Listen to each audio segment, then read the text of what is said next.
Toyo at mantika na naman po ang ulam natin, tatay. Akala ko po ba ang sabi niyo pritong manok ang ulam natin ngayon. Pasensya ka na, Ronel ha. Di kasi kinuha nung pagbebentahan ko ng uling yung uling na bibili niya sana eh. Pero hayaan mo, kapag maraming nagpagamot sa akin bukas, pritong manok na ang ulam natin.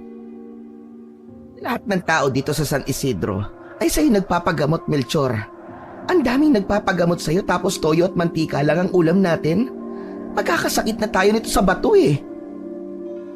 Clara, hayaan mo na. Hindi ba dapat ay magpasalamat pa rin tayo kasi kahit papano meron tayong kinakain. Yung iba nga dyan nagtitiis sa gutom, hindi ba? Sa isang maliit na kubo sa bayan ng San Isidro, nakatira ang albularyong si Melchor, kasama ang asawa niyang si Clara at ang nag-iisa nilang anak na si Ronel, na 13 taong gulang. Sa gitna ng maliit na lamesa ay naroon ang isang mangkok na may pinagsamang toyo at mantika. Sa kabila ng kahirapan, tahimik at masinop ang kanilang tahanan.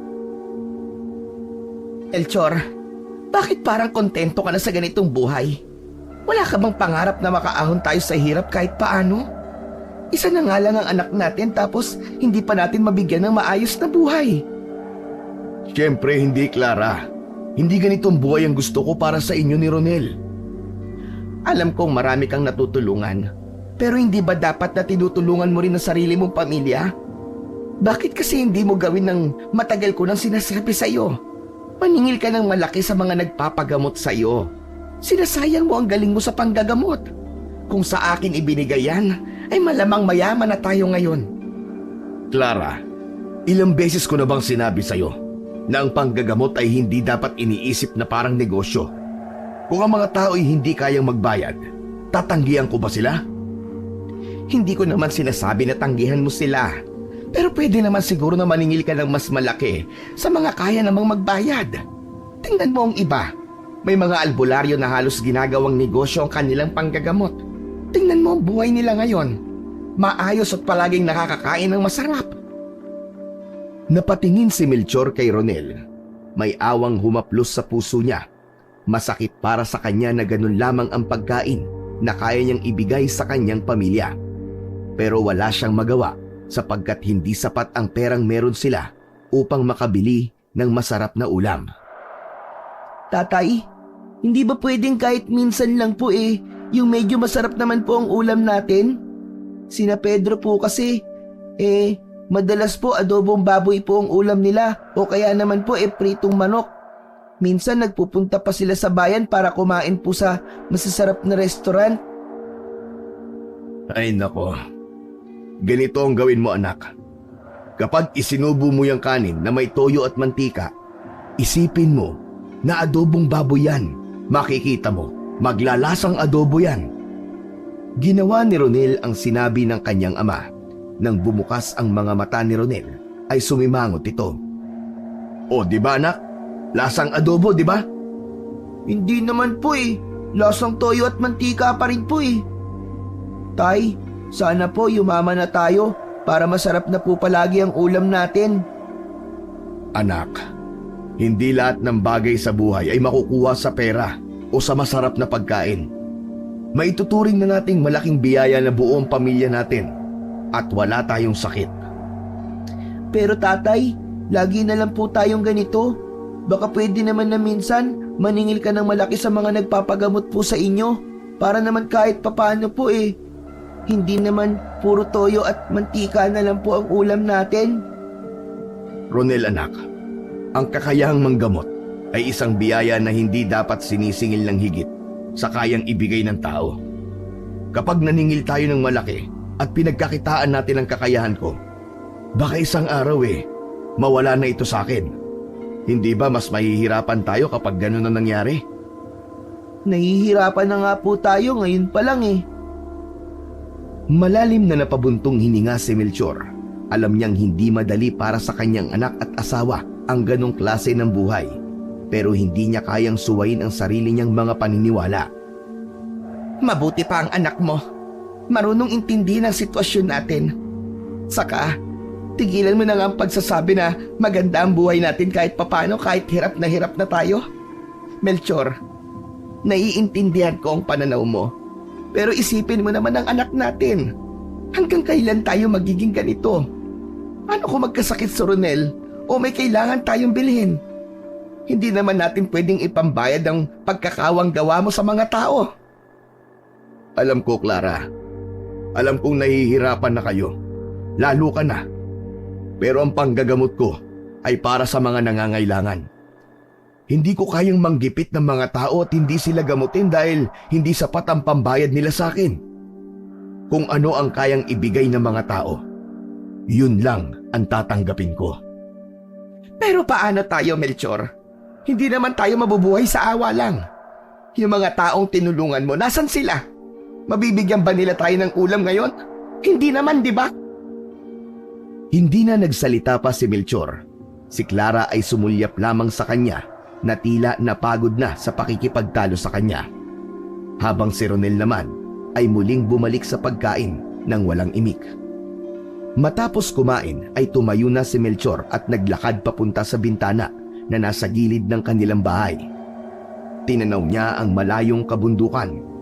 Alam niyang tama si Clara sa maraming bagay, pero matagal nang nakatanim sa kanyang puso ang prinsipyo na ang panggagamot ay hindi para sa sariling kapakinabangan. Matagal niya nang inalay ang kanyang kakayahan sa Diyos at sa bayan ng San Isidro.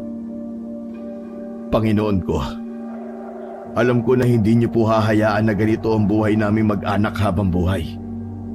Naniniwala po ako sa plano niyo para sa akin at sa aking mag-ina. Maluwaluwang napausal ng panalangin si Melchor ng sandaling yun. Hindi niya nais na maghirap sila. Mataas ang pangarap niya para sa kanyang pamilya. At naniniwala siya na darating ang panahon na ibabalik ng langit sa kanya ang pagtulong na ginagawa niya sa kanyang kapwa. Maagang nahiga sina Melchor. Itinatabi nila sa gabi ang mga lamesa at upuan para makapaglatag sila ng banig. Doon sila magkakatabing natutulog na tatlo. Sa hindi malamang dahilan ay naalimpungatan siya. Kinapa niya si Clara sa tabi niya pero hindi niya nahawakan ang kanyang asawa. Bumangon siya at mula sa dilim ay nakita niya ang bulto ng katawan ni Clara. Nakaupo si Clara sa baitang ng hagdan ng kanilang kubo. Nakatanaw yun sa malayo. Narinig niya ang mahinang pagsinghot ni Clara, kaya nalaman niya na umiiyak ito. Sa bawat hikbi ni Clara ay ramdam ni Melchor ang bigat na nararamdaman ng kanyang asawa. Lumapit siya ng dahan-dahan at naupo sa tabi ng kanyang asawa. Nagmamadaling pinunasan ni Clara ang mga luha nito. Ikaw pala, Melchor. Bakit nagising ka? Clara, ano nangyari? Bakit ka umiiyak? Hindi sumagot si Clara. Patuloy ito sa pagpunas ng kanyang luha. Ilang sandali pa bago ito nagsimula. Melchor, pagod na ako. Pagod na ako sa buhay nating ganito. Alam ko, Clara. Alam kong hirap ka na. Pasensya ka na kung ito lamang ang buhay na kaya kong ibigay sa inyo ni Ronel. Alam ko na hindi ito ang ipinangako ko sa iyo bago tayo ikasal. Pero pangako, hindi habang buhay ay nasa ibaba tayo. Hindi ko naman hinihiling na bigla tayong yumaman o na bigla tayong umasenso. Pero minsan, hindi ko maiwasang isipin kung tama pa bang manatili tayo sa ganitong sitwasyon. Lalo na para kay Ronel. Ayokong makita ang anak natin na lumaki sa hirap, na parang wala tayong magawa para sa kanya. Ginagawa ko lang kung ano ang sa tingin kong tama, Clara. Hindi ako naniniwalang ang panggagamot ay dapat pagkakitaan ng malaki. Pero naiintindihan ko ang pangamba mo. Naiintindihan ko na baka nga kailangan natin mag-isip ng ibang paraan para kumita ng pera. Hindi ba't ginagawa na natin yan? Nagbibenta ka ng uling at ako tumatanggap ng labada. Pero may nagbago ba sa buhay natin? Hindi ba wala naman? Tahimik na muling umiyak si Clara. Hinawakan ni Melchor ang kamay nito. Pinisil niya yon ng buong pagsuyo. Sa gitna ng kanilang pag-uusap, biglang naging alerto si Melchor. Sa gilid ng kanyang mata ay may napansin siyang kakaiba. Isang anino na nagtatago sa itaas ng puno na nasa harapan ng kanilang kubo. Pinakiramdaman niya ang paligid. Mabilis na kinituban si Melchor. Tinitingnan niya ng mabuti ang puno at nang hilakbot siya nang may nakita siyang gumalaw doon. May isang pares ng mata na kumislap na lalong nagbigay ng kaba sa kanya. Clara, pumasok ka muna. Bakit, Melchor? May problema ba? Basta, sundin mo na lang ako. Mamaya na ako magpapaliwanag. Dahang-dahang tumayo si Clara at agad na bumalik sa loob ng bahay. Samantala, si Melchor naman ay dahang-dahang humakbang patungo sa likod ng bahay kung saan nakaimbak ang kanyang mga gamit sa panggagamot. Kinuha niya ang buntot ng pagi, isang armas na mabisang panlaban sa mga aswang. Tahimik siyang bumalik sa harap ng bahay at tumingin muli sa puno. Hindi siya nagkamali. May isang anino nga roon na nakatingin sa kanila mula sa itaas. Hindi niya alam kung gaano na yun katagal doon, pero ang nasa isip niya ng sandaling yun ay maitaboy ang nilalang na yun. Napansin niyang gumalaw yun. Inihanda naman ni Melchor ang kanyang sarili sa kung anuman ang pwedeng mangyayari. Huwag kang magtago dyan! Magpakita ka sa akin at harapin mo ako! Alam ko kung ano ka! Muling gumalaw ang anino. Mula sa sanga ng puno, mabilis itong tumalon pa ibaba. Napakabilis ng pagkilos nun at halos hindi na yun nakita ng mata ni Melchor. Nang bumagsak ang aswang sa lupa, ay agad yung tumakbo papalayo. Kitang-kita ni Melchor ang mahabang buhok ng aswang at ang nakakatakot ng muka na nagbigay ng kilabot sa kanya. Huwag ka nang babalik dito, duwag! Dahil talagang hindi ka na makakatakbo sa susunod! May pag-aalalang lumabas ng bahay si Clara at lumapit sa kanyang asawa. Melchor, ano ba yun? Bakit nilabas mo ang buntot ng pagi? May aswang sa puno, Clara. Siguro ay kanina pa yun nandun. Mabuti at napansin ko siya kagad. Aswang? Hindi ba't walang aswang dito sa San Isidro? Yan din ang alam ko eh. Ang tagal na natin dito pero wala akong nakikitang aswang. Ngayon lang, siguro ay napadaan lang ang aswang na yon at namamahinga lang. Diyos ko, ang mabuti pa'y pumasok na tayo at matulog.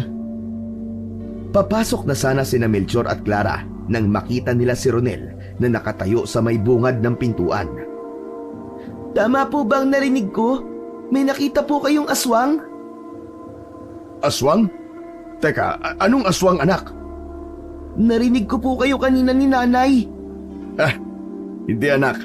Nagkamali ka ng siguro ng pandinig. Walang aswang, Ronel. Sige na, bumalik ka na sa higaan at susunod na kami ng nanay mo. Kumibit balikat na lang si Ronel at bumalik na yun sa higaan. At hindi mo sinabi ang totoo kay Ronel na nakakita ka ng aswang. Clara, ayoko namang matakot ang anak natin. Baka hindi niya na ma-enjoy ang pagiging bata niya kapag nabuhay siya sa takot. Huwag kang mag-alala. Sigurado ko na hindi na babalik ang aswang na yon. Tara na, matulog na uli tayo. Inakbayan ni Melchor si Clara at naglakad na sila pabalik sa kanilang bahay. Napalingon siya bigla nang may naramdaman siyang parang may nakatingin sa kanila. Pero wala siyang nakitang kahit na anong kakaiba, kaya ipinagsawalang bahala na lamang niya yon. Kinabukasan, nabalitaan ni Melchor ang tungkol sa natagpuang bangkay malapit sa kanilang barangay. Isang lalaki ang biktima. Ayon sa nagkwento kay Melchor, wakwak ang tiyan at halos wala ng dugo sa katawan ang biktima. Alam niya na yun ang mga palatandaan ng isang karumal-dumal na pag-atake ng isang aswang. Ilang beses niya nang nakita ang ganoong pagpatay sa lugar kung saan siya lumaki.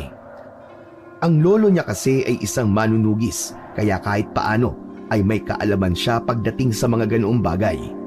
Pagka-uwi ni Melchor sa kanilang bahay, ay nadatnan niya sina Clara at Ronel. Abala sa pagluluto ang asawa niya, habang si Ronel naman ay nag-aaral. Melchor, totoo bang may patay na nakita sa kabilang barangay? Oo, Clara. Lalaki ang biktima. Nakita malapit sa may palayan kaninang madaling araw. Hindi ko nga maisip kung anong klaseng halimaw ang kayang gumawa ng ganun eh. Halimaw? Halimaw po ang pumatay dun sa lalaki, tatay.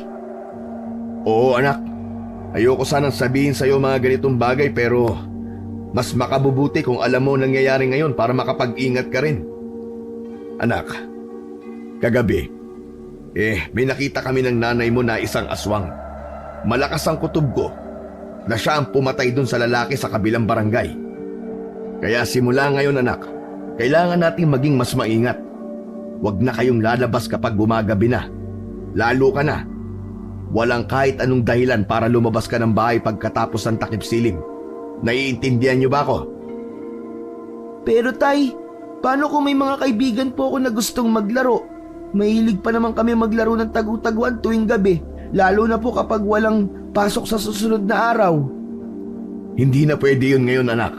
Delikado sa labas. Lalo na kung gabi. Hindi natin alam kung sino ang susunod na biktima. At ayoko anak, na isa sa inyo ng nanay mo ang maging biktima. Ronel, makinig ka sa tatay mo. Tama siya. Hindi na dapat tayo lalabas kapag gabi na.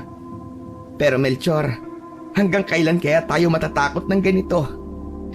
Tahimik na tumingin si Melchor kay Clara.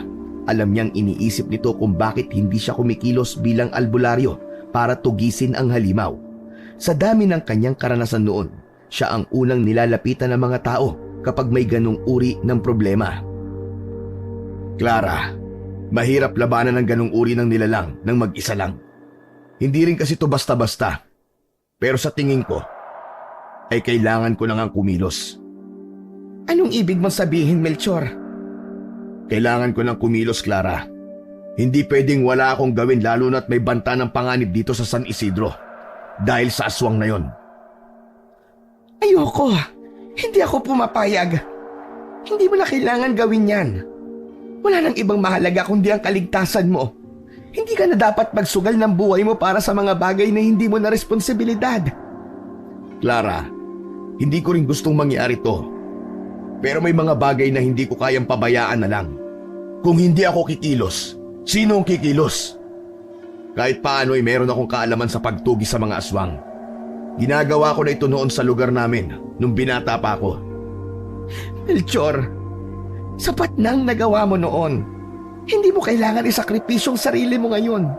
Kami ni Ronel ang kailangan mong protektahan. Kung may masamang mangyari sa'yo, paano na kami? Kapag ipinilit mo yung gusto mo. Sige, iiwanan ka namin ni Ronel. Doon na lamang kami maninirahan sa bahay ng mga magulang ko. Saglit na nanahimik si Melchor at huminga ng malalim. Ramdam niya na seryoso si Clara sa mga salitang binitiwan nito. Oo na, sige na. Hindi na ako makikialam.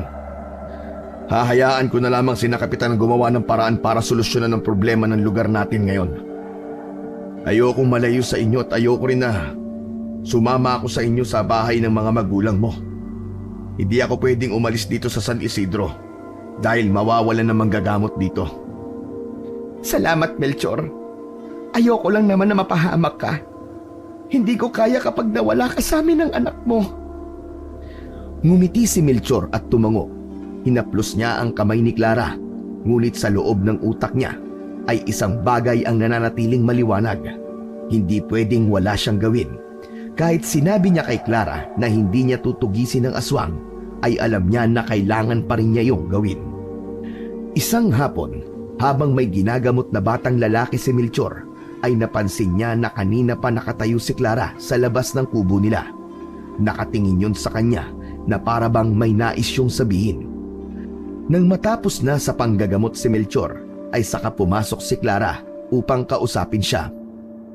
Melchor, may kailangan pala akong sabihin sa'yo. Kanina ko pa nga napapansin eh. Ano ba yun?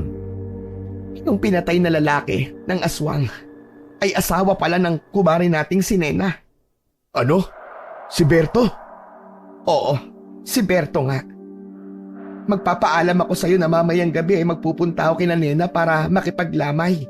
Nakakahiya kasi kung hindi ako magpapakita ron. Clara, alam mo namang delikado ang lumabas ng gabi ngayon, di ba? Maiintindihan ka naman siguro ni Kumaring Nena. Nakakahiya pa rin. Si Nena ang madalas kong utangan kapag kinakapos tayo. Kung ganun sasama ako sa'yo.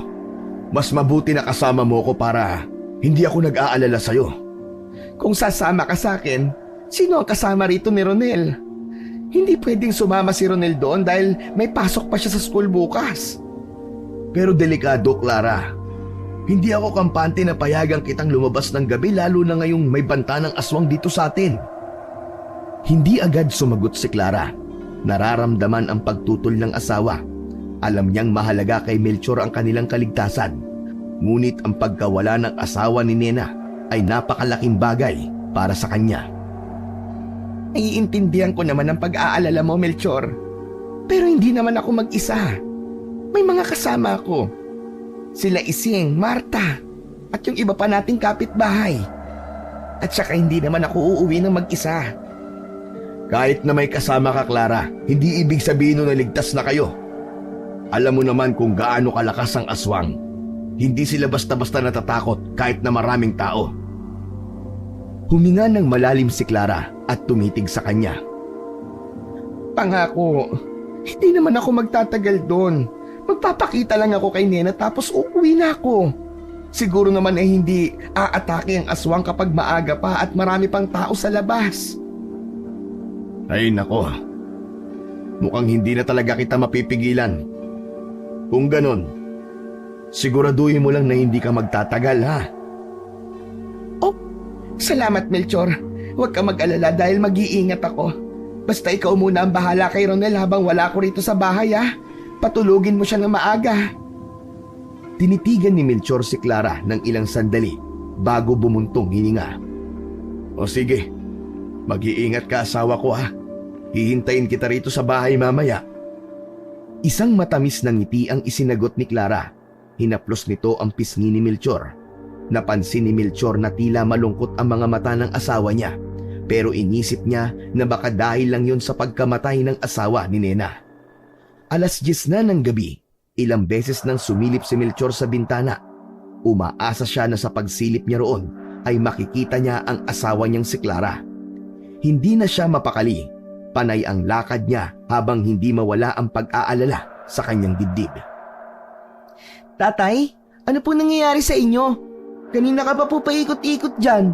Nahihilo na po ako sa inyo eh. Oh, Ronel, bakit gising ka pa? Hindi ba dapat tulog ka na ngayon? Paano ba naman po hindi ako magigising? Ang ingay-ingay nyo habang naglalakad. Tay, si nanay po ba ang iniisip nyo? Oo anak, dapat nasa bahay na siya ngayon eh. Hindi naligtas ng ganitong oras. Huwag kang mag-alala tay. Sigurado po ako naligtas si nanay na makakauwi. Marami naman po siyang kasama, di ba? Huminto sa paglalakad si Melchor pero patuloy na nag-iisip. Hindi mawaglit sa isip niya ang nangyaring pagpatay doon sa lalaki.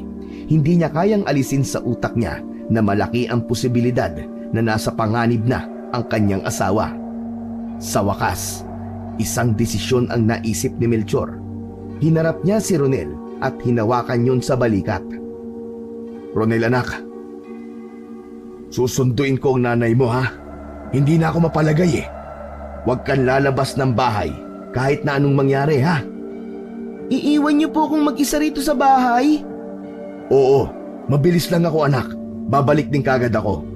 Pero tay, natatakot po ako eh. Baka biglang pumasok po dito yung aswang. Hindi basta-basta pumapasok ang aswang sa isang bahay anak. Kinuha ni Melchor ang buntot ng pagi. Inabot niya yon kay Ronel. Sa pagkakataong yon, nais niyang gamitin yon ni Ronel.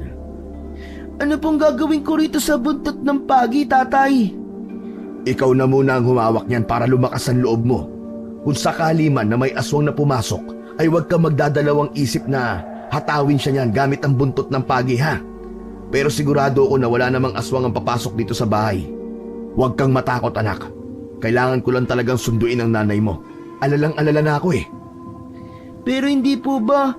Ikaw ang dapat na magdala nito kasi baka mamaya may aswang po kayo makasalubong dun sa labas. Kaya ko ang sarili ko anak. Huwag kang mag-alala sa akin. O siya, kailangan ko nang umalis.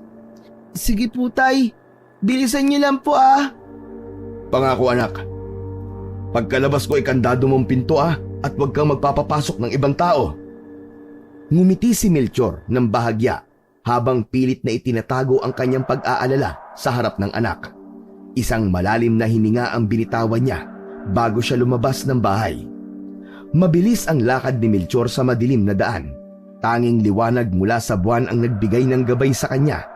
Habang naglalakad ay naramdaman niya na lalong bumibigat ang kanyang pakiramdam, para bang may mangyayaring hindi maganda. Habang naglalakad si Melchor sa gilid ng daan ay bigla siyang natigilan. Sa di kalayuan, may nakita siyang tila isang katawan na nakahandusay sa lupa. Pigil ang kanyang paghinga. Unti-unting lumapit si Melchor. Maya-maya pa, isang nilalang pa ang dumating at yumukuyon sa katawan ng tao na nakahiga sa lupa. Nang ilang di pa na lamang ang layo ni Melchor, ay nakita niya ang duguang katawan ng isang nilalang na nilalantakan ang laman loob ng biktima nito. Huling-huli ni Melchor sa akto ang aswang habang kinakain nito ang isang tao. Sandaling natigilan si Melchor, ngunit alam niya na hindi pwedeng tumayo lamang siya at manood. Nag-ipon siya ng lakas ng loob. Dumampot siya ng bato. Hoy! Diablong buwang! Tigilan mo yan! Agad na napalingon ang aswang. Kita sa mukha nito ang galit. May umaagos pang dugo sa gilid ng bibig nun. Buong lakas na binato ni Melchor ang aswang. Tinamaan yun sa mukha. Huminto yun sa pagkain at mabilis na tumayo. Tumakbo ang aswang at tinahak ang kakahuyan hanggang sa hindi niya na yun nakita pa. Iniwan nito ang biktima nito na nakahiga sa lupa. Hindi na hinabol ni Melchor ang aswang. Sa halip, agad siyang lumapit sa biktima nito. Nakita niya na gumagalaw pa yon at naisip niya na baka maaari pa niya yung maisalba. Ngunit sa bawat hakbang niya, parang isang mabigat na pakiramdam ang bumabalot sa kanya. Nang tuluyang makita ni Melchor ang muka ng biktima, bumagsak ang kanyang mga tuhod sa lupa. Clara! Clara! Ang asawa niyang si Clara ang nakahandusay sa harap niya. Duguan at halos wala ng buhay. Puno ng malalalim na sugat ang katawan ni Clara at ang tiyan ay may malaking wakwak. Nanlalambot si Melchor sa kanyang pagkakaupo sa tabi ng kanyang asawa. Hindi siya makapaniwala. Parang hindi totoo ang lahat ng kanyang nakita. Melchor, asawa ko. Hindi makapaniwala si Melchor na sa kabila ng pinsalang natamo ni Clara ay nagawa pa nung makapagsalita. Mabilis niyang hinawakan ng isang kamay ng kanyang asawa. Huwag ka na magsalita, Clara. Hihingi ako ng tulong. Kailangan mo madala sa ospital. Ikaw na ang bahala kay Romel. Huwag mo siyang papapayaan. Huwag ka magsalita ng ganyan. Tayong dalawa pa rin na mag-aalaga sa anak natin. Parang awa mo na. Clara! Clara, lumaban ka, Clara! Pakiramdam ni Melchor ay gumuho ang mundo niya nang ipikit na ni Clara ang mga mata nito. Kumawala ang kamay nito mula sa pagkakahawak sa kanya. Clara! Clara, wag! Wag, Clara! Clara! Clara! Umiyak habang sumisigaw si Melchor. Pumatak ang mga luha mula sa kanyang mga mata at umaagos pababa sa kanyang pisngi. Parang dinurog ang puso ni Melchor. Pakiramdam niya'y nawalan siya ng saysay na mabuhay. Hindi niya na alam kung saan siya kukuha ng lakas. Isang bagong damdamin ang umusbong sa kanyang dibdib. Ang galit. Sinisiguro niya na magbabayad ang aswang na pumatay sa kanyang asawa. Sa sandaling yon, ipinangako ni Melchor sa kanyang sarili na hahanapin niya ang halimaw at gagawin niya ang lahat para maipaghiganti ang kanyang mahal na asawa. Dahil sa malakas na sigaw at pag-iyak ni Melchor, ay isa-isang naglabasan ang mga tao. Lahat ay nagulat nang makita ang nangyari kay Clara. Ngunit walang ginawa ang mga yon, kundi ang tumingin lang sa nagluluksang si Melchor. Huling gabi na ng lamay ni Clara, ngunit hindi pa rin makapaniwala si Melchor na wala na ang kanyang asawa. Nakaupo si Melchor sa isang sulok ng kanilang bahay. Hawak niya ang bote ng alak. Simula nang mamatay si Clara ay wala siyang ibang ginawa kundi ang maglasing na parabang yun na lang ang tanging paraan para maibsan ang lungkot na kanyang nararamdaman. Hindi niya pinansin ang mga tao sa paligid at ang mga bisitang nagluluksa sa lamay ng kanyang asawa.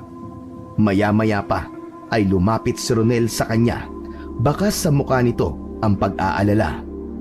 Tay, ubos na po ang kape at biskwit. Wala na po akong maibigay sa mga nakikipaglamay. Ano kung ubus na? Bakit? Handaan ba ito? Kung nandito lang sila para magkape at kumain, mas mabuti pang umalis na lang sila. Tama na po ang pag-inom, Tay. Kailangan ko po ang tulong niyo sa pag-aasikaso sa mga tao. Yan lang ang gagawin mo, nagrereklamo ka pa? Hindi naman po ako nagrereklamo, pero Tay... Pwede ba, Ronel? Umalis ka sa harapan ko. Hindi ako natutuwa sa sinasabi mo, ha? Alis ka na yan. Kung gusto niyo po ay dadalang ko po kayo ng pagkain dito. Alam ko po na hindi pa po kayo naghahapunan. Bahagyang tumingin si Melchor sa kanyang anak, pero agad niyang ibinalik ang tingin niya sa bote ng alak. Isang malalim na buntong hininga ang pinakawalan niya bago muling lumagok sa bote. Hindi ko kailangan yan, Ronel. Alak ang kailangan ko. Tay, baka pag nagpatuloy po kayo sa pag-inom niyo, baka kayo naman po mawala. Paano naman po ako, Itay? Di mas maganda para magkasama na kami ni Clara. Walang iyang aswang yun. Siyang may kasalanan ng lahat ng ito eh. Kapag nakita ko siya, tatantarin ko siya ng pinong-pino at gagawin ko siyang bopis. Ipapaalala ko rin po sa inyo na bukas na po ililibing si nanay.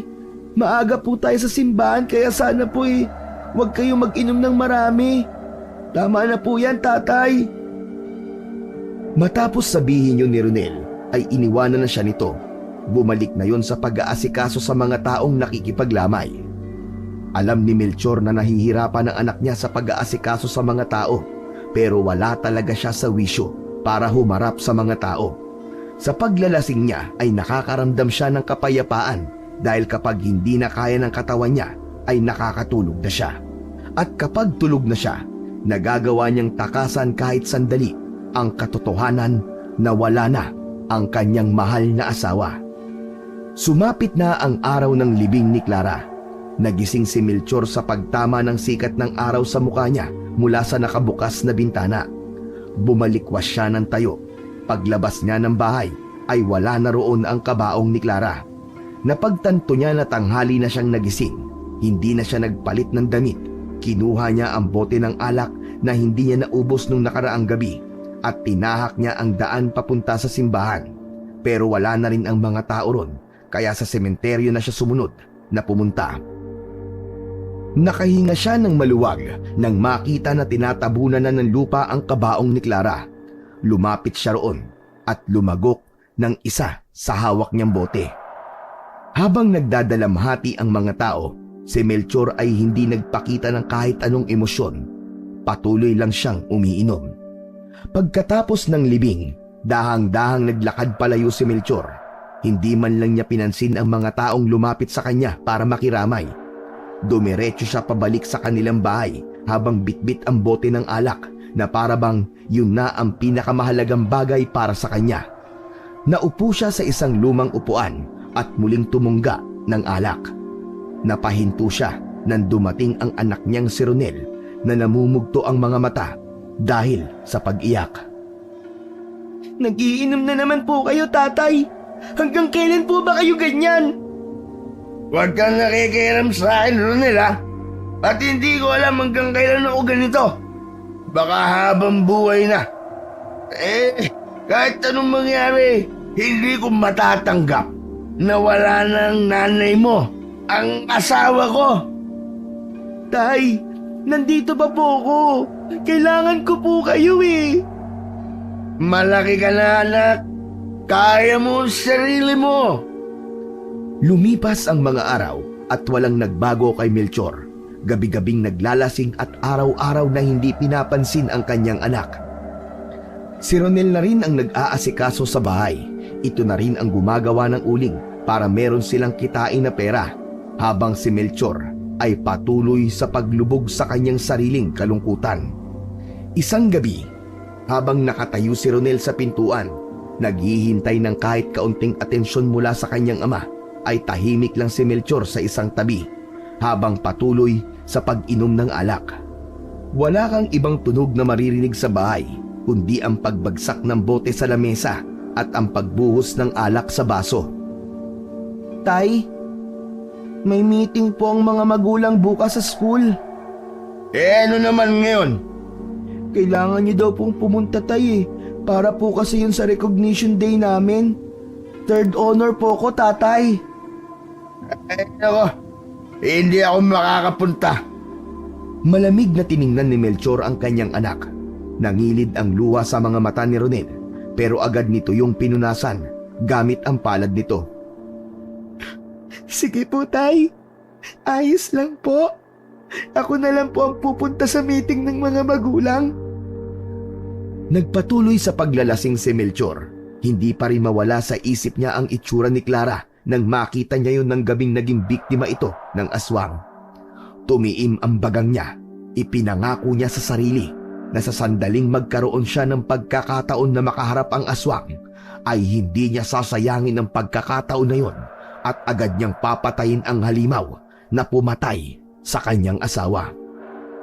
Isang umaga, habang tahimik na umiinom ng alak si Melchor sa loob ng kubo, ay pumasok si Ronel.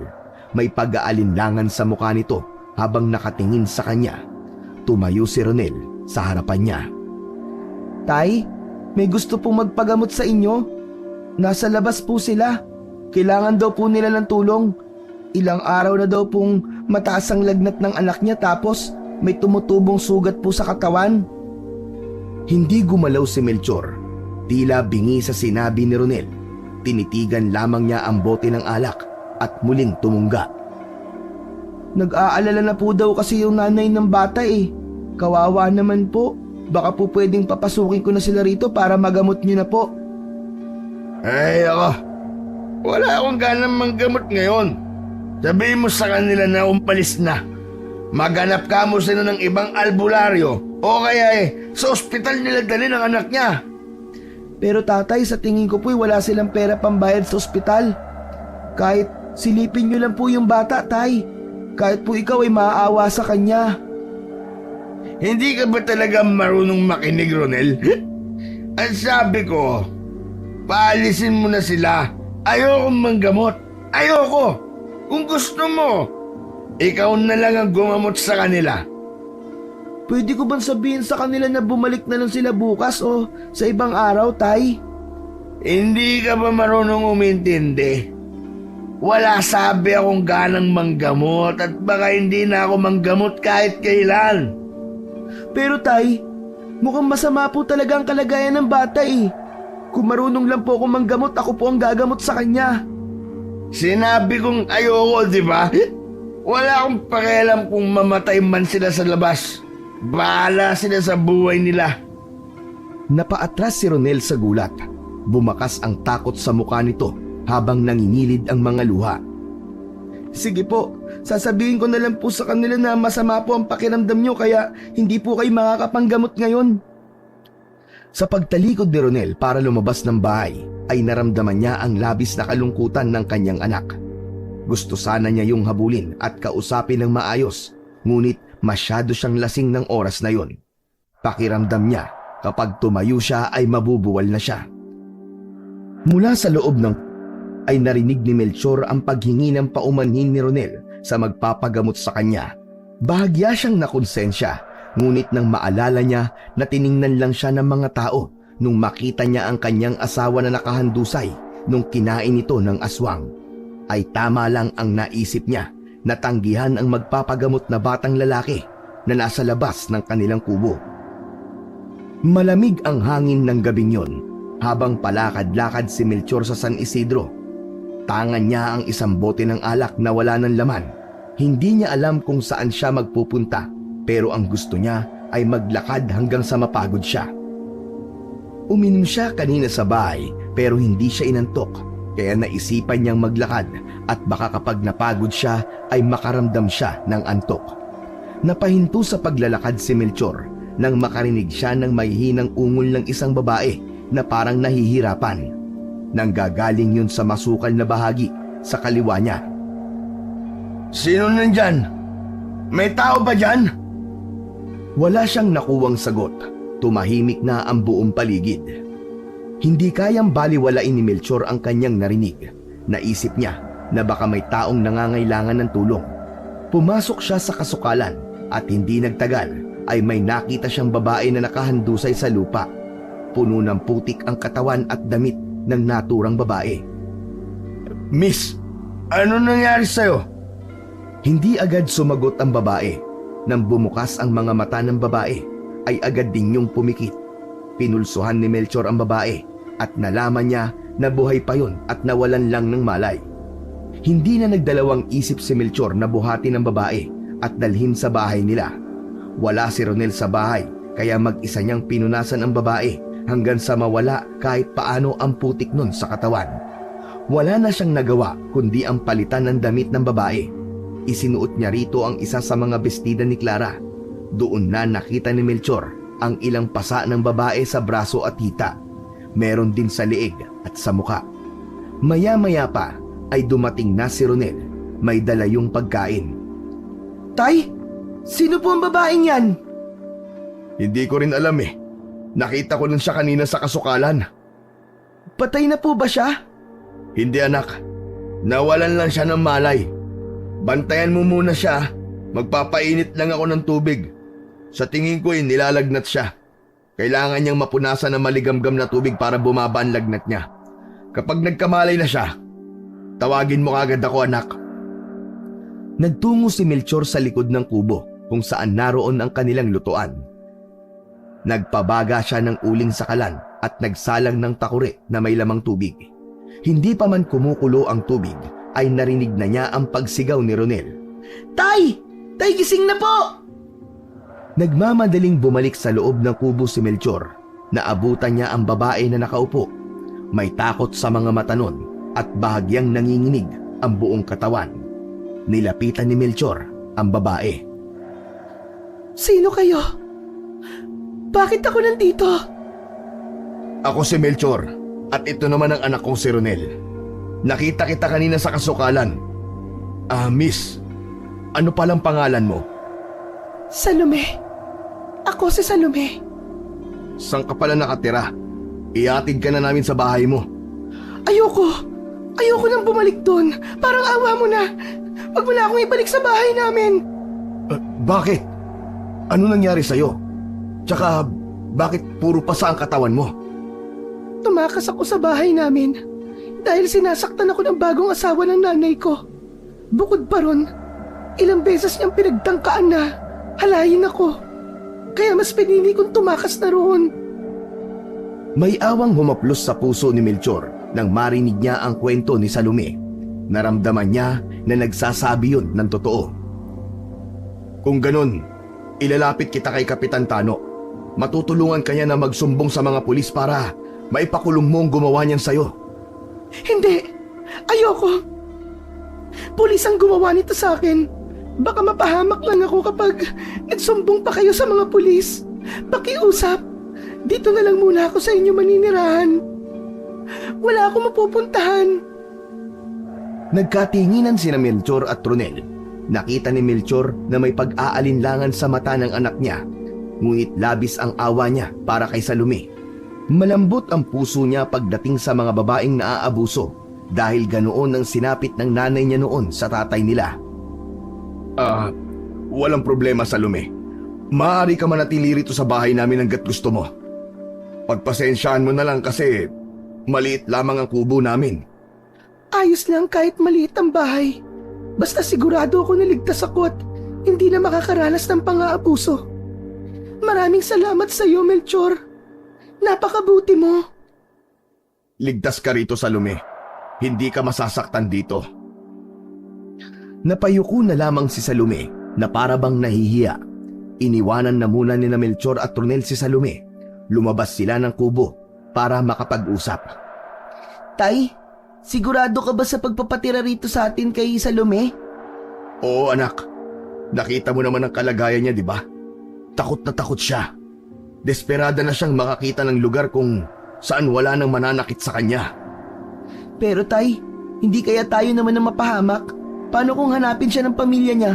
Tapos akusahan tayo na kinidnap natin siya o kaya baka hindi siya nagsasabi ng totoo at may gawin siyang masama sa atin. Sa tingin ko anak ay wala tayong dapat na ikatakot kay Salome. May kakayahan tayong tulungan siya, kaya ibibigay natin yun sa kanya.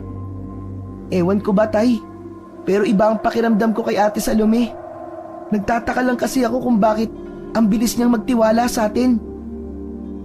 Huwag kang masyado mag-isip sa kapwa mo, Ronel. Dahil kapag ikaw ang nalagay sa sitwasyon niya, lahat ay gagawin mo para lang makawala sa hindi magandang sitwasyon na kinaroroonan mo. Natulog sina Melchor at Ronel sa isang sulok ng kubo. Bilang babae si Salome ay binigyan nila ito ng espasyo para hindi sila magkakatabi sa pagtulog.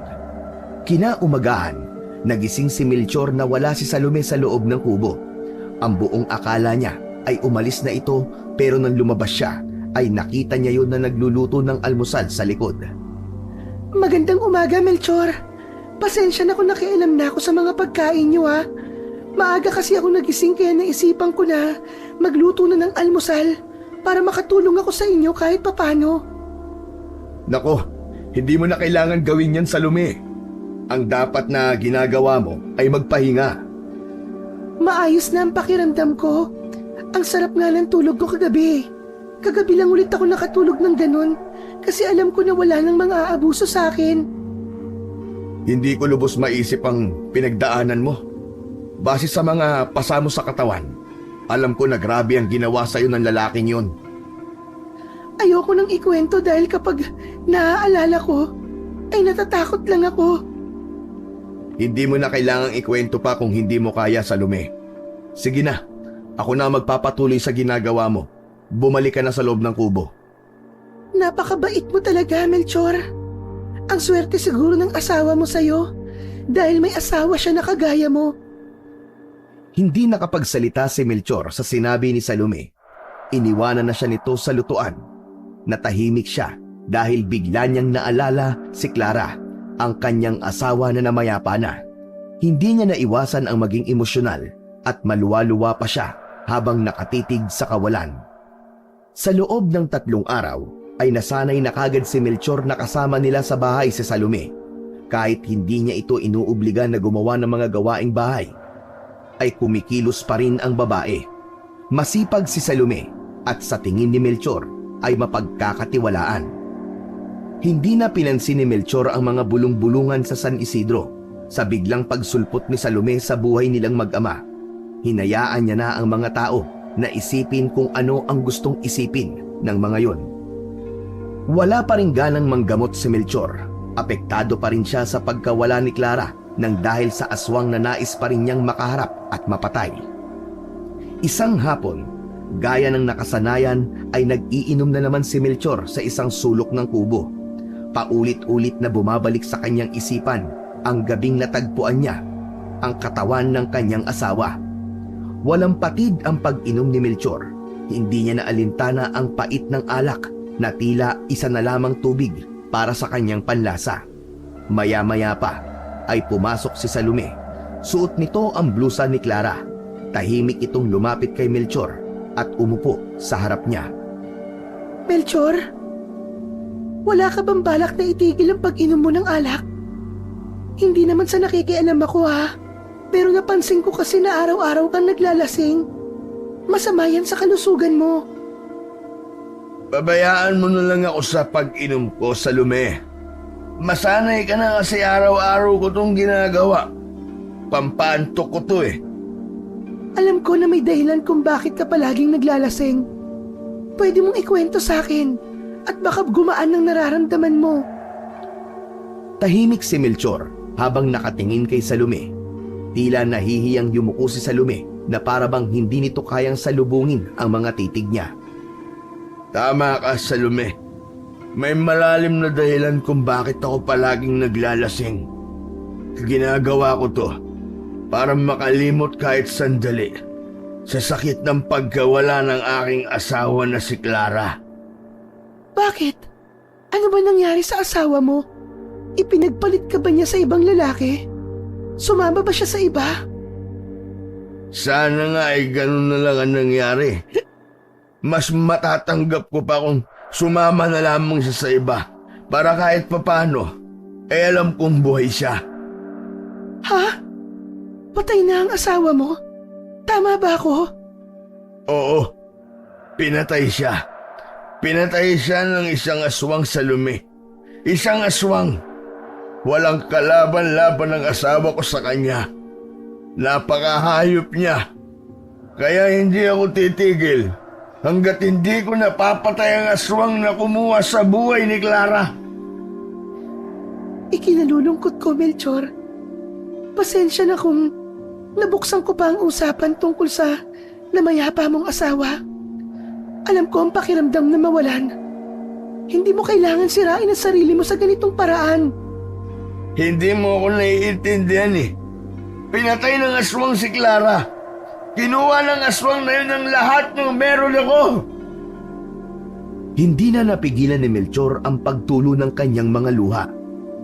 Naiintindihan kita, Melchor.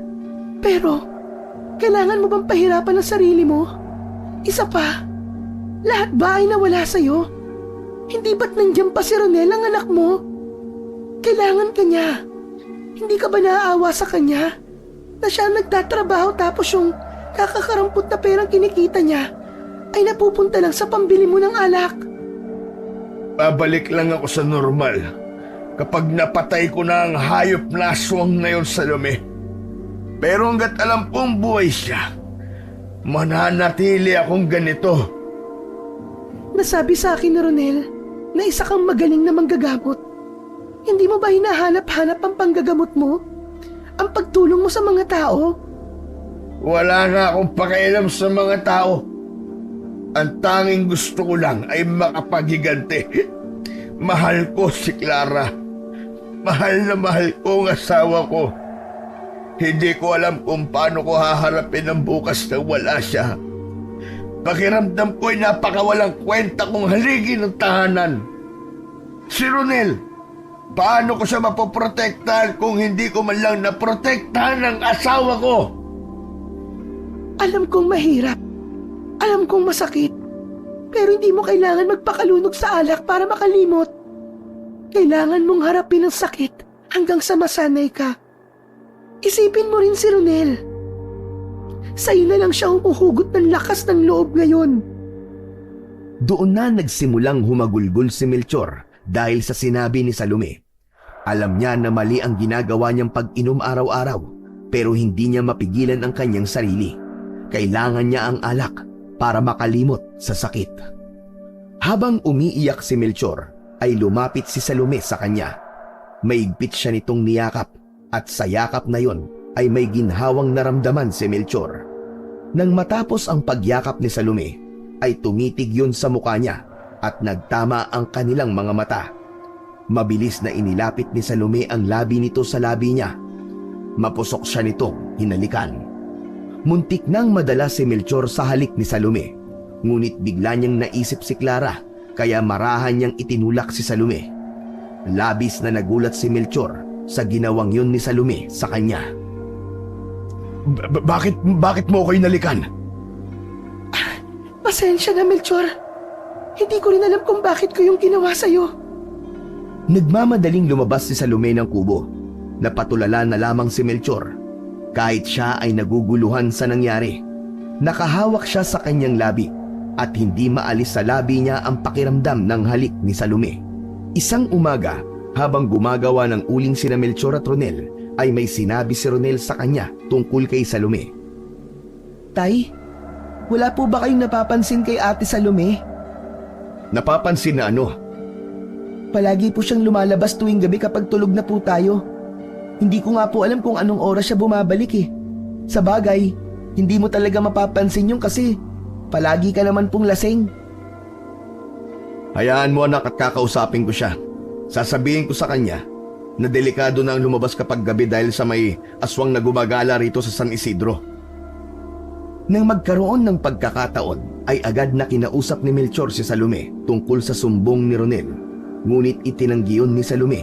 Ayon dito, hindi ito lumalabas sa gabi dahil alam nito ang kwento ng aswang sa San Isidro. Kaya lumabas na nagsisinungaling si Ronel sa kanya.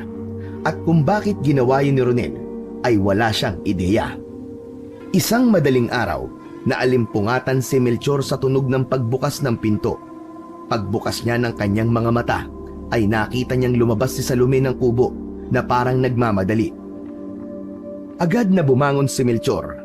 Nang nasa pinto na siya, ay natanaw niya si Salome na mabilis na naglalakad.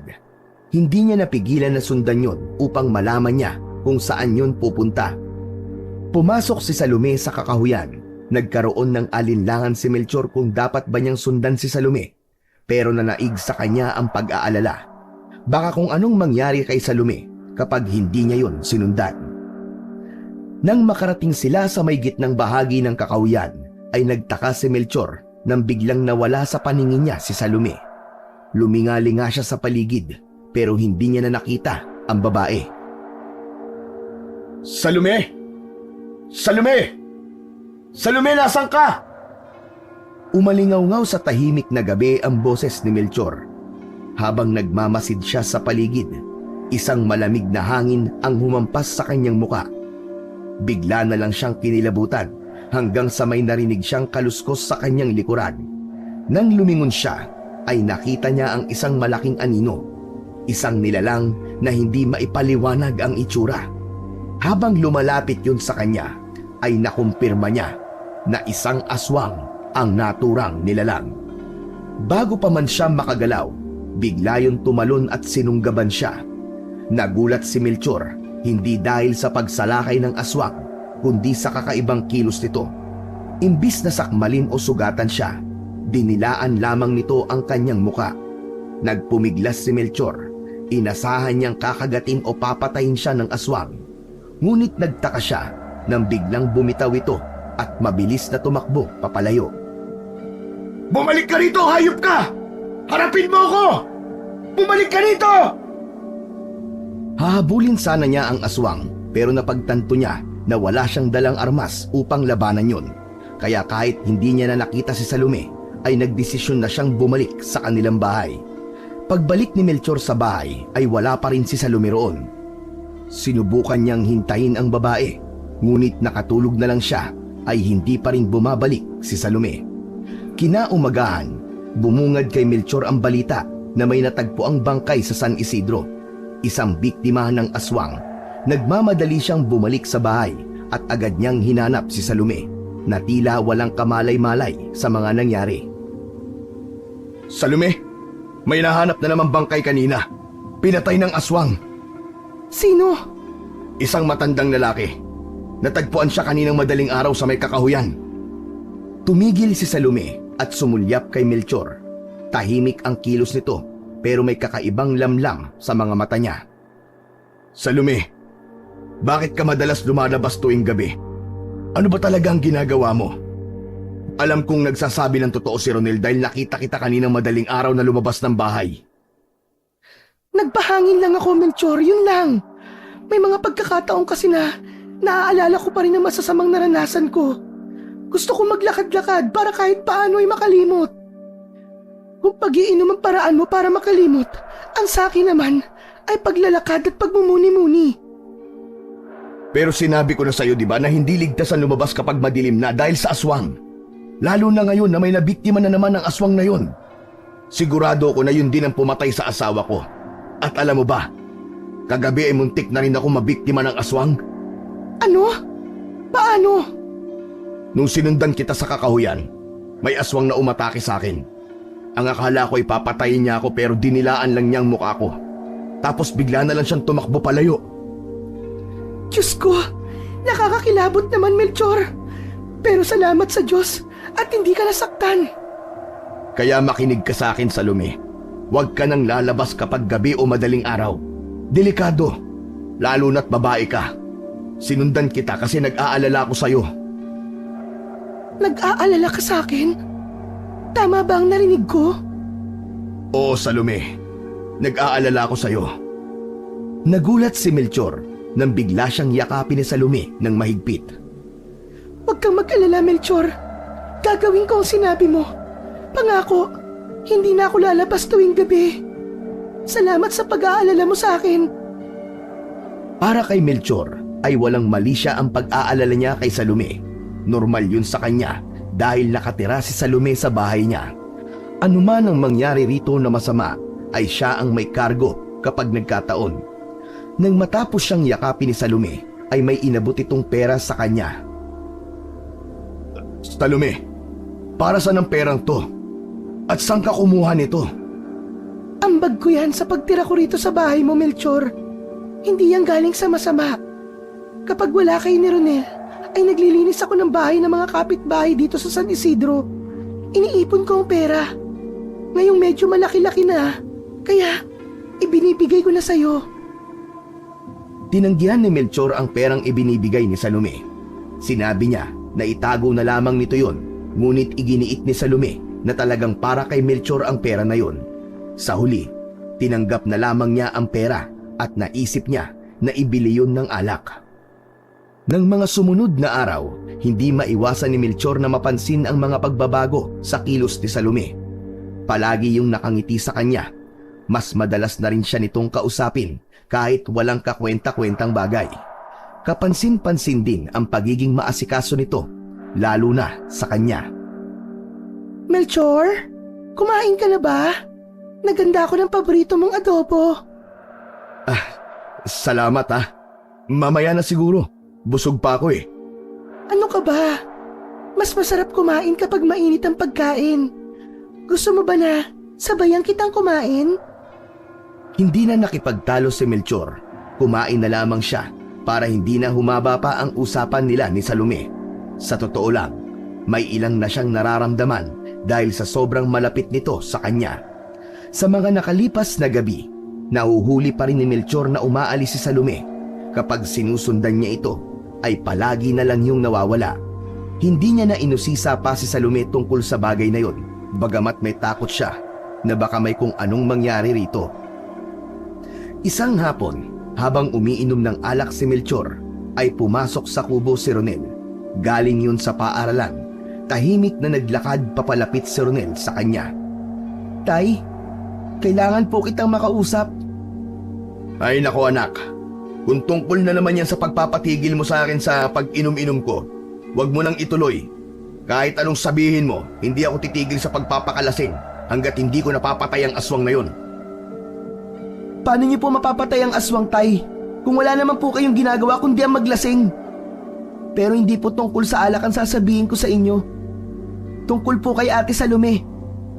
Oh, anong tungkol kay Ate Salome mo? Alam ko po na alam nyo na halos gabi-gabi pong lumalabas si Ate Salome. At kapag lumalabas siya sa gabi, palagi na lang may kwentong kumakalat na may nakikitang aswang.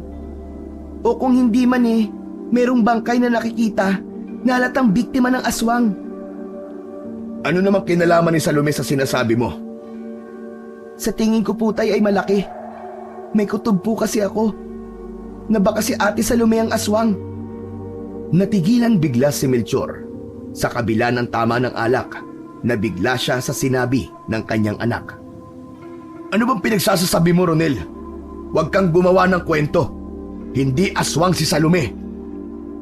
Tay, pag-isipan niyo po mabuti ang sinabi ko sa inyo. Pagdugtungin niyo po mga pangyayari at baka maisip mo rin ang naiisip ko. Malaki po talaga ang posibilidad na si Ate Salome ang aswang. Tama na, Ronel. Tama na yan. Hindi ko kailangan marinig ang mga ganyang kalokohan. Isa pa, isipin mo kung anong mararamdaman ni Salome kapag narinig niya ang binibintang mo.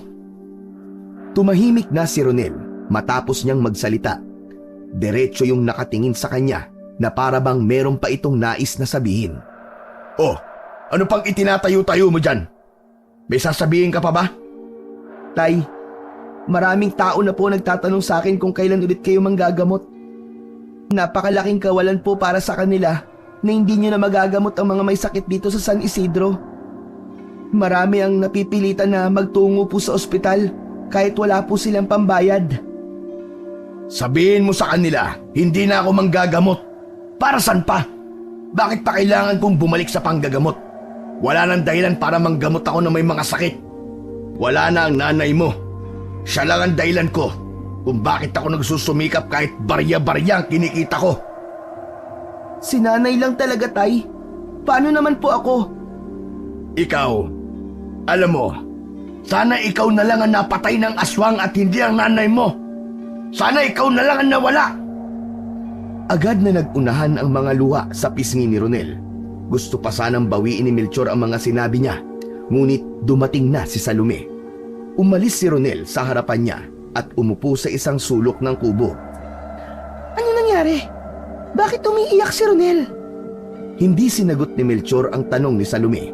Lumabas siya ng bahay at naglakad-lakad habang may dalang isang bote ng alak. Kinabukasan, nagising si Melchor na malabo pa ang isipan dahil sa labis na pag-inom. Hinaplos niya ang kanyang ulo dahil sa pananakit nun. Tumayo siya at napansin niyang tahimik ang paligid. Lumabas siya ng kubo at hinanap si Ronel. Ngunit hindi niya yun nakita. Bagkus, si Salome ang nakita niya. Nagluluto yun sa likod ng bahay. Salome, nakita mo ba si Ronel? Hindi eh. Pagising ko'y wala na siya. Hindi ba maaga siyang pumasok sa eskwelahan? Imposible. Alas 7 siya ng umaga umaalis eh. Biglang kinabahan si Melchor. Nagmamadali siyang bumalik sa loob ng kubo. Tiningnan niya ang kahon kung saan nakalagay ang mga damit ng anak niya. Nanlumo siya nang makita na kakaunti na lamang ang laman nun. Doon niya napagtanto na naglayas si Ronel at alam niya na ang dahilan ay ang sinabi niya rito nung huling beses silang nag-usap. Muling lumabas si Melchor at nakasalubong niya si Salome. Aalis ka, Melchor? Tapos na ako magluto. Pwede na tayo mag-almusal. Dito ka lang muna, Salome. Hahanapin ko lang ang anak ko. Hahanapin? Bakit? Nawawala ba siya? Ay, saka na ako magpapaliwanag pagbalik ko. Nagmamadaling umalis si Melchor. Hinanap niya sa buong San Isidro si Ronel pero walang nakapagsabi kung nasaan ang anak niya. Inabot na siya ng hapon sa paghahanap ngunit bigo siyang makita ang anak niya. Lumipas ang mga araw at hindi pa rin bumabalik si Ronel. Naghintay si Melchor araw-araw. Umasa siya na uuwi lang bigla ang anak niya. Labis-labis ang pagsisisi niya dahil aminado siya na siya ang dahilan kung bakit naglayas ang kanyang nag-iisang anak. Isang gabi, mas mabigat ang pakiramdam ni Melchor habang nagpapakalunod siya sa alak. Nagising ang natutulog na si Salome at tumayo yun. Tumabi si Salome kay Melchor. Melchor? Ang dami mo nang naiinom. Tama na yan. Nawala na ang lahat sa akin, Salome. Si Clara, si Ronel, wala na natira sa akin eh. Napakawalang kwenta kong asawa at ama. Nagsimula siyang humikbi. Inilapit ni Salome ang sarili at marahang hinaplos ang kanyang likod. Hindi lahat nawala sa'yo, Melchor. Andito pa ako. Anong ibig mong sabihin, Salome? Dahan-dahang inilapit ni Salome ang labi nito sa labi ni Melchor. Nang sandaling yon, ay hindi na makapag-isip ng tama si Melchor. Nadama niya ang malambot na kamay ni Salome sa kanyang pisngi. At bago pa man siya makatutol, ay naramdaman na niyang dumikit ang mga labi ni Salome sa labi niya. Hindi na siya nakapag-isip. Pinilit niyang isantabi ang lahat ng negatibong emosyon na nararamdaman niya ng sandaling yon. Nagpaubaya siya sa nais mangyari ni Salome at sa gabing yon ay may nangyari sa pagitan nilang dalawa. Nang sumunod na araw, gumising si Melchor na may mabigat na pakiramdam. Bahagyang sumakit ang ulo niya mula sa alak at bumalik sa kanyang alaala ang mga nangyari. Bumangon siya sa higaan at nakita si Salome na naghahanda na ng almusal. Nakita niya itong nakangiti habang abala sa ginagawa. Gising ka na pala, Melchor. Halika, kumain na tayo. Salome, yung nangyari kagabi. Natatandaan mo pala nangyari sa ating kagabi? Huwag kang mag-alala, Melchor. Nagustuhan ko kung anong ginawa natin. Wala akong pagsisisihan. Hindi nakapagsalita si Melchor. Alam niyang mali ang nangyari kagabi, pero hindi niya alam kung paano yun sasabihin kay Salome nang hindi ito nasasaktan. Sa tingin niya kasi ay meron na itong pagtingin sa kanya base sa kilos nito kapag silang dalawa lang. Nagpatuloy si Melchor sa paghahanap kay Romel, pero gaya ng mga lumipas na araw ay bigo pa rin siyang matagpuan ang kanyang anak. Hindi na maalis ang pag-aalala niya sa kanya dahil patuloy pa rin ang banta ng aswang sa San Isidro.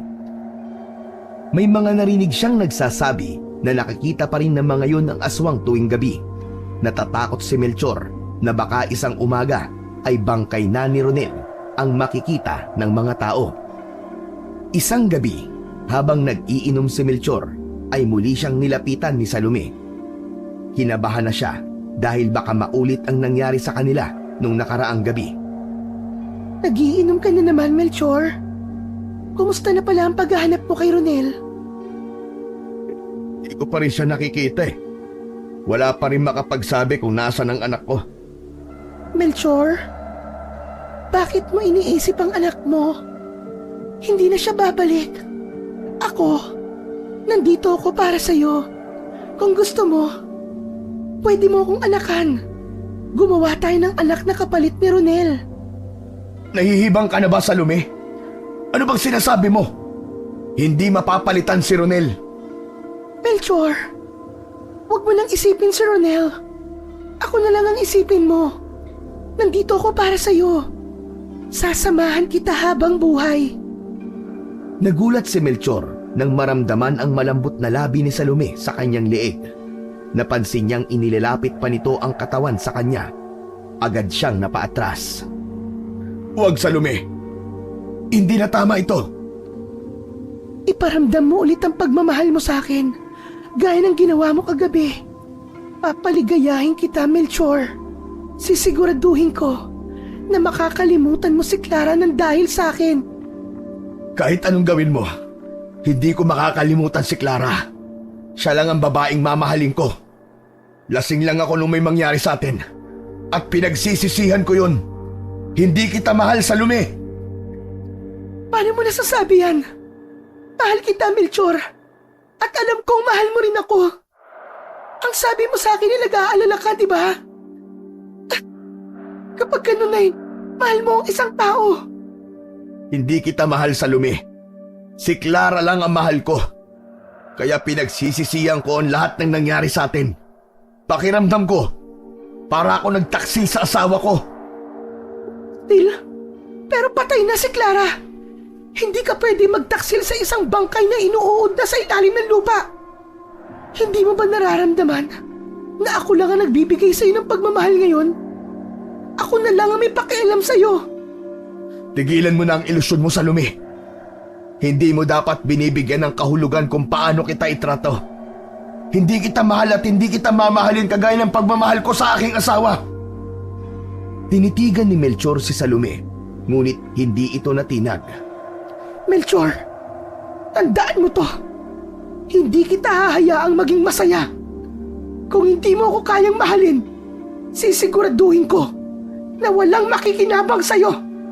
Sisiguraduhin kong pagsisisihan mo ang pananakit mo sa damdamin ko.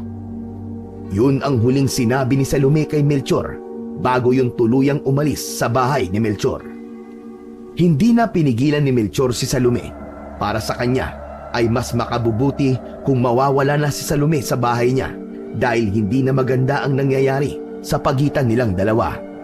Hindi rin niya pinagtuunan ng pansin ang banta ni Salome dahil mas iniisip niya ang nawawala niyang anak. Nanatili si Melchor sa pagkakaupo. Tumingin siya sa bote ng alak na nangangalahati na. Hindi niya alam kung may alak pang makakapagpapawi ng bigat sa kanyang dibdib. Gabi na nang bumalik si Melchor sa bahay mula sa paghahanap kay Ronel. Hanggang sa mga karatig na barangay ay nakarating na siya sa paghahanap.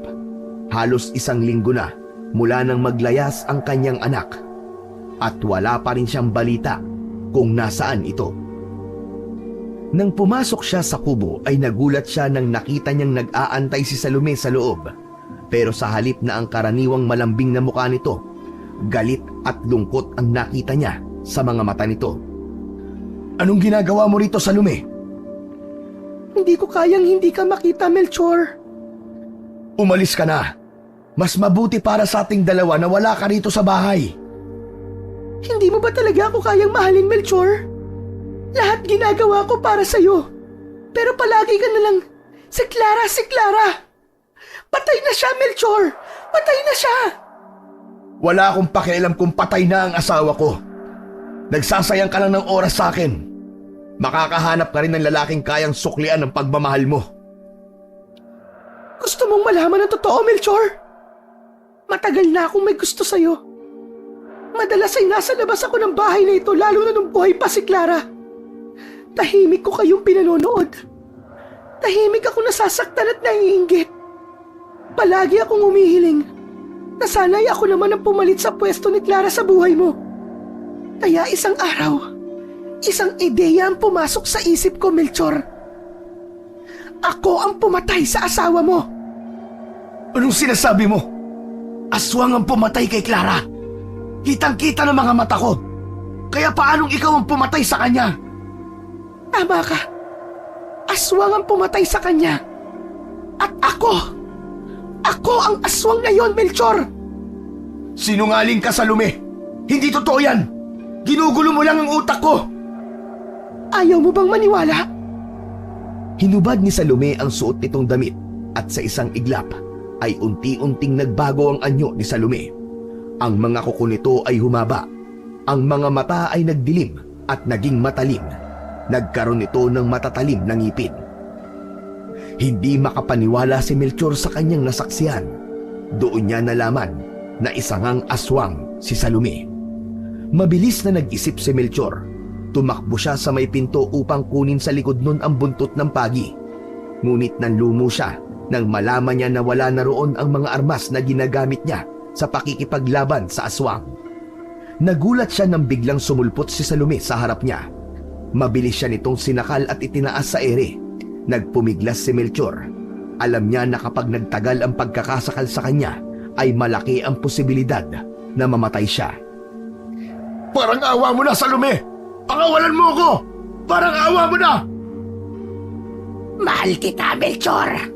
Pero kung hindi ka magiging akin, mas mabuti pang mamatay ka na lang. Kitang-kita ni Melchor ang puot sa mga mata ni Salome. Sa pagkakataon na yun, ay tinanggap na niya na yun na ang kanyang katapusan. Sa isip niya, ay humingi siya ng tawad kay Clara dahil hindi niya naalagaan ng maayos ang kanilang anak na si Ronel. Pumikit si Melchor, kasunod nun ang pag-agos ng kanyang mga luha. Unti-unti na siyang kinakapos sa hangin ng isang pamilyar na boses ang kanyang narinig. Pakawalan mo ang tatay ko! Nagmulat agad si Melchor nang marinig niya ang sigaw ni Ronel. Hawak nito ang nawawalang buntot ng pagi. Walang pagdadalawang isip na hinampas ni Ronel ng buntot ng pagi ang likod ng aswang ng paulit-ulit. Napasigaw si Salome nang dahil sa sakit at nabitawan nito si Melchor. Bumagsak si Melchor sa sahig habang habol ang paghinga. Humahabol ng hininga habang hinahampas pa rin ni Ronel si Salome. Mabilis na nilapitan ni Ronel si Melchor. Sa kabila ng sakit at mga sugat ay tumayo si Salome. Galit na galit yung nakatingin sa kanilang mag-ama. Salamat at bumalik ka, Ronel. Dahil hindi na ako mahihirapang patayin kayo ng tatay mo. Kinuha ni Melchor kay Ronel ang buntot ng pagi at pinalayo niya ang kanyang anak. Sa tingin mo ba papayag ako na pati ang anak ko ay patayin mo? 1 taon 3 buwan at 4 na araw kong hinintay ang pagkakataon na makaharap ang iswang na pumatay sa asawa ko. Wala akong kaalam-alam. Nakasama ko lang pala sa bahay ang hinahanap ko. Hindi mo ko kayang patayin, Melchor. Mahina ka. Isa ka lamang lasinggerong albularyo. Wala kang ibang alam gawin kundi ang maglasing at magpakalunod sa alak. Mabilis na sumugod si Salome, ngunit naging mas mabilis si Melchor. Isang malakas na hampas ng buntot ng pagi ang tumama sa tagiliran ng aswang. Napasigaw si Salome ng dahil sa sakit at bago pa ito makabawi, Muling hinataw ni Melchor si Salome. Tuloy-tuloy ang pagtama ng buntot ng pagi sa katawan ni Salome. Doon ibinuhos ni Melchor ang buong galit niya. Ang bawat hampas niya kay Salome ay tila unti-unting pinapawi ang galit at sakit na matagal nang nasa puso niya. Unti-unting bumagsak si Salome sa sahig. Duguan yun at puno na ng sugat. Kinuha ni Melchor ang itak. Sinamantala niya ang pagkakataon na nanghihina na ang aswang. Tumayo siya sa harapan ni Salome. Hinawakan nito ang binti niya at nagmamakaawang tumingin sa kanya. Melchor! Mahal na mahal kita! Hindi kita mahal, halimaw ka! Mamatay ka na! Isang malakas na sigaw ang pinakawalan ni Melchor at kasunod doon ay ang buong lakas niyang itinarak ang itak sa dibdib ng aswang. Nangisay si Salome hanggang sa tuluyan na yung binawian ng buhay. Nanghihinang napaupo si Melchor. Umiiyak na yumakap si Ronel sa kanya. Sorry, Tay! Sorry po! Sorry kung naglayas po ako at iniwan ko kayo dito! Ako ang dapat na humingi ng tawad sa iyo, anak. Hindi totoo na nagsusumikap ako sa buhay para lang sa nanay mo. Nabigla lang ako sa mga nasabi ko, anak. Alam ng Diyos kung gaano ko kagusto na makaahon tayo sa hirap para makaranas ka ng maginhawang buhay. Tiningnan nila ang aswang. Patay na po ba yan, Tay? Patay na po ba ang aswang? Oo, anak. Patay na ang aswang. Sa wakas, naipaghiganti na natin ang nanay mo. Sigurado ako na kung nasan man siya ngayon, ay masaya na siya. Sa wakas, natapos na ang banta ng aswang sa San Isidro. Ang balita tungkol sa pagpatay ni Melchor at Ronel sa aswang na si Salome ay mabilis na kumalat sa kanilang lugar. Nagpasya ang lokal na gobyerno na kilalanin ang sakripisyo ni Melchor at Ronel. Bilang pagkilala sa kanilang kabayanihan, binigyan sila ng pondo mula sa gobyerno. Ang pera ay ginamit nila upang bumili ng isang lupa na tinaniman nila ng palay. Nagkaroon ang mag-ama ng matatag na kabuhayan dahil doon. Inihinto na ni Melchor ang pag-inom at kasunod nun ay bumalik na rin siya sa pagiging albularyo na ginagamit niya sa pagtulong sa mga kababayan niyang may karamdaman. Unti-unting bumangon ang San Isidro mula sa madilim na nakaraan at ngayon ay puno na ng liwanag at pag-asa ang bayan na yon.